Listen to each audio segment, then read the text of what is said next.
Hello friend, સ્વાગત છે તમારું ગુજરાતી રેસીપી કિચનની અંદર। આજે હું તમારી સાથે શેર કરીશ શરીર માટે ખૂબ જ ગુણકારી સરગવાની સિંગનું સૂપ બનાવવાની રેસીપી। સરગવાની સિંગનું સૂપ બનાવવા માટે તમે અહીંયા જોઈ શકો છો, મેં અહીંયા સરગવાની સિંગ લીધી છે, જેને મેં અહીંયા પહેલેથી જ પાણીથી ધોઈ ઉપરની છાલ કાઢી અને કટ કરી લીધી છે। તમારે પણ આ જ રીતે ઉપરની છાલ કાઢી અને કટ કરી લેવાની છે। અને સાથે તમે આ જોઈ શકો છો, મેં અહીંયા એક ગાજર લીધું છે, એક ટામેટું લીધું છે અને 8 થી 10 લસણની કડી લીધી છે અને સાથે જ અહીંયા 2 ઇંચ જેટલો આદુનો ટુકડો લીધો છે। તો ચલો આપણે હવે સરગવાની સિંગનું સૂપ બનાવવાનું શરૂ કરીએ। તો સરગવાની સિંગનું સૂપ બનાવવા માટે સૌથી પહેલાં આપણે જે સરગવાની સિંગ લીધી છે તેને વચ્ચેથી કટ કરી લઈશું। તો આ રીતે તમારે સરગવાની સિંગના 2 ભાગ કરી લેવાના છે। આ જ રીતે આપણે બધી જ સરગવાની સિંગને વચ્ચેથી કટ કરી લઈશું। તો તમે જોઈ શકો છો, આપણે બધી જ સરગવાની સિંગને વચ્ચેથી કટ કરી લીધી છે। તો હવે આપણે એ જ રીતે ટામેટું અને ગાજરને પણ કટ કરી લઈશું। આપણે અહીંયા બહુ ઝીણું નથી સમારવાનું, આપણે અહીંયા મીડિયમ સાઇઝમાં ગાજર અને ટામેટાને કટ કરી લઈશું। તમે જોઈ શકો છો, આ રીતે તમારે ગાજરને કટ કરી લેવાનું છે। તો તમે જોઈ શકો છો, ગાજર અને ટામેટાને આપણે અહીંયા કટ કરી લીધા છે। તો સરગવાના સૂપની અંદર ગાજર અને ટામેટા ઉમેરવાથી તમારું સૂપ અહીંયા ઘટ બનશે। તો સાથે જ આપણે જે અહીંયા આદુ લીધું છે તેને આપણે છીનીને લેવાનું છે। તો હવે આપણે સૂપ બનાવવા માટે બધું જ જે અહીંયા કટ કરીને રાખ્યું છે તેને એક કુકરમાં લઈ લઈશું। સાથે જ કુકરની અંદર જે આપણે અહીંયા આદુ લીધું છે તેને છીનીને લઈ લઈશું। તો આ રીતે તમારે આદુને છીનીને લેવાનું છે કુકરની અંદર। તો બધું જ કુકરની અંદર લઈ લીધા પછી હવે આપણે તેની અંદર 1.5 ગ્લાસ જેટલું પાણી ઉમેરીશું। 1.5 ગ્લાસ પાણી આપણે અહીંયા કુકરની અંદર ઉમેરી લીધું છે। તો હવે આપણે તેની અંદર નાની 1 ચમચી મીઠું ઉમેરીશું, સાથે જ દંડી સહિત લીલા ધાણા ઉમેરીશું।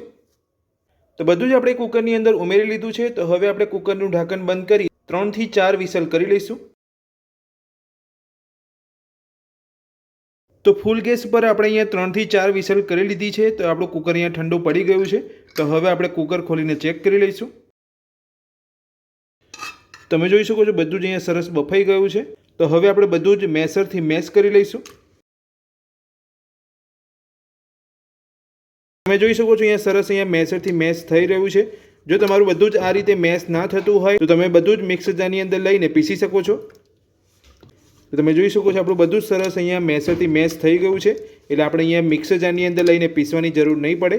તો તમે જોઈ શકો છો, બધું જ બાફ્યા પછી આપણે અહીંયા મેસરથી મેશ કરી લીધું છે। તો તમને મેં જેમ કીધું એમ કે જો તમારું અહીંયા બધું જ મેશ ના થતું હોય તો તમે મિક્સર જારની અંદર લઈને પીસી શકો છો। તો હવે આ બધું જ મેસરથી મેશ કરી લીધા પછી આપણે બધું જ હવે ગાળી લઈશું। તો મેશ કરી લીધા પછી તમારે બધું જ આ રીતે ગાળી લેવાનું છે।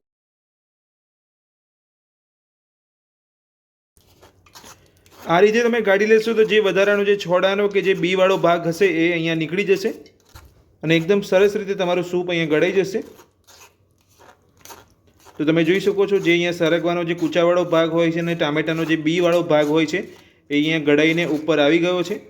તો આ રીતે આપણે જે અહીંયા મેશ કરીને રાખ્યું છે બધું જ ગાળી લઈશું। તો તમે જોઈ શકો છો, બીજી વાર પણ મેં આપણે જે અહીંયા મેશ કરીને જે કુકરની અંદર રાખ્યું હતું તેની અંદર થોડું પાણી ઉમેરીને ગાળી લીધું છે અને બધું જ સરસ અહીંયા ગળાઈ ગયું છે। અને તમે જોઈ શકો છો, જે સરગવાના જે કૂચા હોય છે બધા નીકળી ગયા છે, ટામેટાના જે બીનો ભાગ હોય છે એ પણ અહીંયા નીકળી ગયો છે। તો આ જ રીતે બધું જ મેશ કરી લીધા પછી તમારે આ રીતે ગાળી લેવાનું છે। તો બધો સરસ તમારો જે સૂપનો ભાગ હશે અહીંયા નીકળી જશે। તો તમે જોઈ શકો છો, એકદમ સરસ આપણું અહીંયા સૂપ ગળાઈને તૈયાર છે। સહેજ પણ તમને અહીંયા વધારાનો જે કચરાવાળો જે ભાગ હશે અહીંયા તમને જોવા નહીં મળે। તો આ રીતે તમારે બધું જ ગાળી લેવાનું છે। તો બધું જ ગાળી લીધા પછી હવે આપણે સૂપને કૂક કરીશું। તો સૂપને કૂક કરવા માટે તમે જોઈ શકો છો, મેં ગેસ ઉપર એક કડાઈ મૂકી છે। તો કડાઈની અંદર સૌથી પહેલા આપણે અડધી ચમચી ઘી ઉમેરીશું। ઘીને ગરમ થવા દઈશું। તો ઘી આપણું ગરમ થઈ ગયું છે। તો હવે આપણે જે ગાળીને સૂપ રાખ્યું છે એ લઈ લઈશું। તો સૂપને કડાઈની અંદર ઉમેરી લીધા પછી હવે આપણે સૂપને ઉકળવા દઈશું। તો સૂપ આપણું અહીંયા ઉકળી રહ્યું છે। તો હવે આપણે તેની અંદર અડધી ચમચી ચાટ મસાલો ઉમેરીશું, સાથે જ અડધા લીંબુનો રસ ઉમેરીશું। આ રીતે ચાટ મસાલો અને લીંબુ ઉમેરવાથી તમારું સૂપ એકદમ ચટપટું બનશે। આની સાથે જ જો તમે અહીંયા કાળા મરીનો પાવડર ઉમેરવા માંગતા હોય તો ઉમેરી શકો છો। તો ચાટ મસાલો અને લીંબુનો રસ ઉમેરીને આપણે બધું સરસ મિક્સ કરી લીધું છે। તો હવે આપણે સૂપને 2 મિનિટ માટે ઉકળવા દઈશું। તો 2 મિનિટ થઈ ગઈ છે અને તમે જોઈ શકો છો, આપણું સૂપ અહીંયા ઉકળી ગયું છે। તો સરગવાની સિંગનું સૂપ બનીને આપણું તૈયાર છે। તો હવે આપણે ગરમા ગરમ સૂપને એક બાઉલમાં સર્વ કરી લઈશું। તો શરીર માટે ખૂબ જ ગુણકારી એવું સરગવાની સિંગનું સૂપ બનીને આપણું તૈયાર છે। અને મેં એક બાઉલમાં સર્વ પણ કરી લીધું છે. તો સરગવાની સિંગનું સૂપ બનાવવાની રીત તમને મારી કેવી લાગી મને કોમેન્ટ બોક્સની અંદર કોમેન્ટ કરીને જરૂરથી જણાવજો. આજની રેસીપી પસંદ આવી હોય તો વિડીયોને લાઇક કરજો. ચેનલ પર પહેલી વાર આવ્યા હોય તો ચેનલને સબસ્ક્રાઇબ કરી રાખજો. આ જ રીતની નવી રેસીપી મેળવવા માટે. Thank you.